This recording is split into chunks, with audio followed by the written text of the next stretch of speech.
person should have universal brotherhood. Every day in our salah, 5 times, when we offer salah, we stand shoulder to shoulder. Our beloved Prophet said, it's mentioned in Sahih Bukhari, hadith number 692 of chapter number 75, volume number 1 in the book of Adhan. Our beloved Prophet said, when you stand for salah, stand shoulder to shoulder. And the hadith says, stand shoulder to shoulder so that the devil does not come in between you. Our Prophet was not talking about the devil which you see in the Onida TV ad with 2 horns and a tail. He was not talking about the devil which you see in the comic strip. He was talking about the devil of racism, of caste, of color, of wealth, irrespective whether rich or poor. Irrespective whether a person is rich or poor. When he stands for salah, he stands shoulder to shoulder. Whether the king or the pauper, when he stands in the same row, he stands shoulder to shoulder. Irrespective whether he's a European or an Indian, whether he's an African, whether black or white, when he stands for salah, he stands shoulder to shoulder. The best universal example which we portray practically, other religions talk about it, theoretically. Practically, every year in Hajj, 2.5 million people from throughout the world, they gather together from various parts of the world, from America, from Japan, from England, from India, from Pakistan, from Sri Lanka, from Malaysia, from Indonesia. They're dressed up in 2 pieces of unsewn cloth, the men, preferably white. You can't identify the person who's doing Hajj with you, whether he's king or a pauper. Universal brotherhood, international brotherhood. Regarding more details, you can refer to my video cassette. Regarding a talk and a question that a Muslim can be a good Muslim, as I mentioned when you had come once to a foundation, even by being a pure veg, and I agree with you. That a Muslim can be a very good Muslim by even being a pure vegetarian. But, same way, a Muslim can be a very good Muslim by not being a doctor also. A Muslim can be a very good Muslim by not being an engineer also. A Muslim can be a very good Muslim by not being a lawyer also. That does not mean a person should not become a doctor. That does not mean a person should not become an engineer. That does not mean a person should not become a lawyer. A person can be a very good Muslim by being a vegetarian also. But why do we Muslims have non-veg is the answer to be given. Why?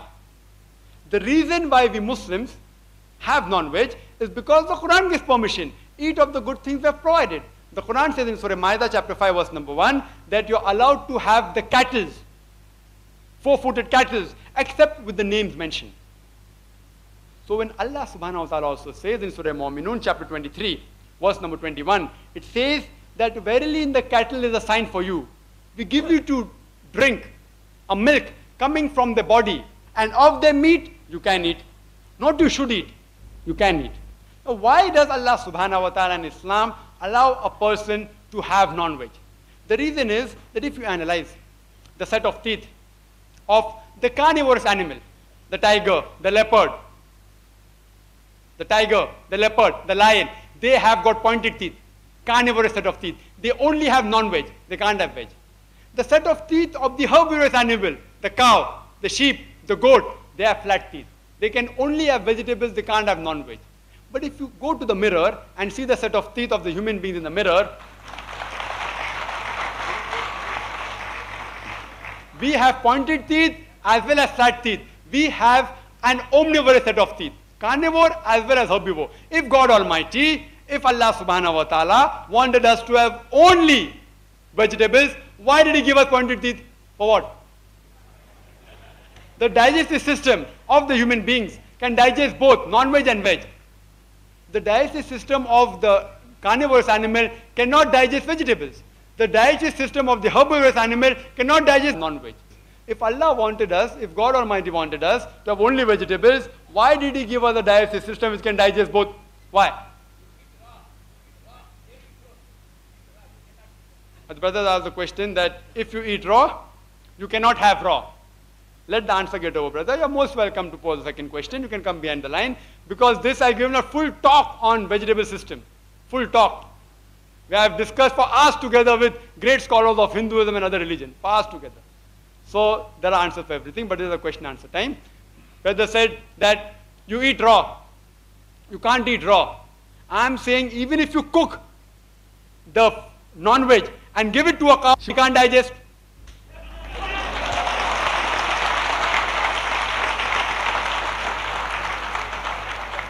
That's the reason you know the mad cow disease. You know mad cow disease? UK was in problems. Billions of pounds in loss. Why? They tried to give non-veg food to a herbivorous animal. So similarly, if you analyze, the set of teeth and the digestive system God gave us is because for a purpose. Similarly, if you analyze the Hindu scriptures say that a person can have non-veg. If you read the Ayodhya Khandam, I'm giving the reference. The person is a Hindu. Ayodhya Khandam, chapter number 20, chapter number 26, chapter number 94 says that Ram, when he was sent for Banvas, when Ram was sent for Banvas, he said, I will have to sacrifice my tasty meat dishes. If Ram said he'll have to sacrifice tasty meat dishes, that means he had. So when Ram can have, why can't you have? There are various. Further, if you analyze that in the story of Ramayana, Sita asked Ram to kill the buck. For what? Some people say for pet. What will Sita do with a dead pet? She asked Ram to kill the buck to eat the meat. The reason why the Hindus have gone to the philosophy of vegetarian, there is a reason. Because other ways of life had influence, like Jainism, etc. They had influence on the Hindus. So to prevent them from going to other ways of life, even many Hindus started adopting a system of vegetarianism. The reason which these philosophies of life give, when you ask them, why don't you have non-veg? They say, see brother, you know, killing living creature is wrong. I say, I agree with you. Killing living creature is wrong, it's a sin. Therefore, having vegetables is better than doing a sin and killing animals. I say, I agree with you. If you can survive in this world without killing living creatures, I am with you. But I tell them, the plants that you have, today science tells us, even they have got life.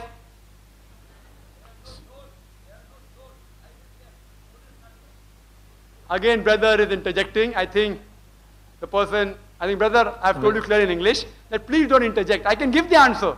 Not that I can't give the answer. Even the animals have got no soul.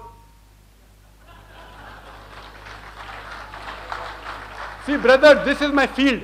I am in the field of comparative studies. I've had discussions with great scholars, great pundits, great priests. Whatever question they pose, I have an answer, alhamdulillah. But the thing is that this is a question answer time. You have interjected a couple of times. I've given the answer because you're an elderly person. We love you, brother. We love you. We want you to come for our programs always. But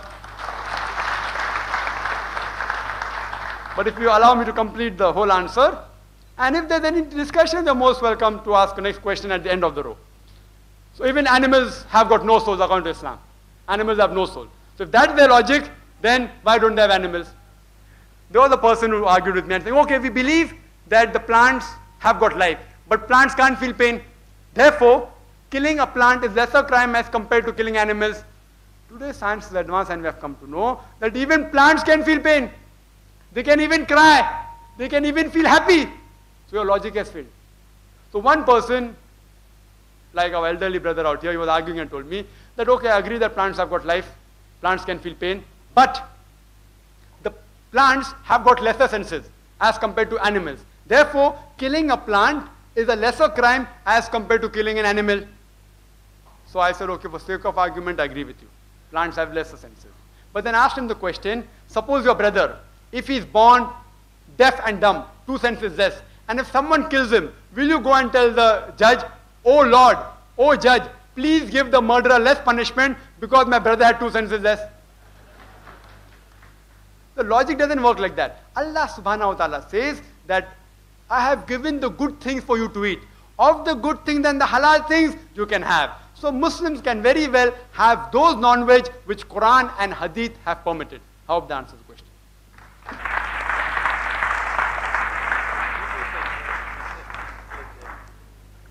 The next question from the ladies section. Assalamu alaikum. I just wanted to ask you a small question, that as you said that non-Muslims, we can, it's better to give Arabic text with the translation. So we don't touch the Holy Quran without wuzu. We know like what is ghusl and wuzu. So they are allowed to read like that without wuzu. And excuse me, one small more question. That during traveling, the compact Quran Sharif is allowed, you said it's good to read instead of going into other things. So that time also wuzu is required, no?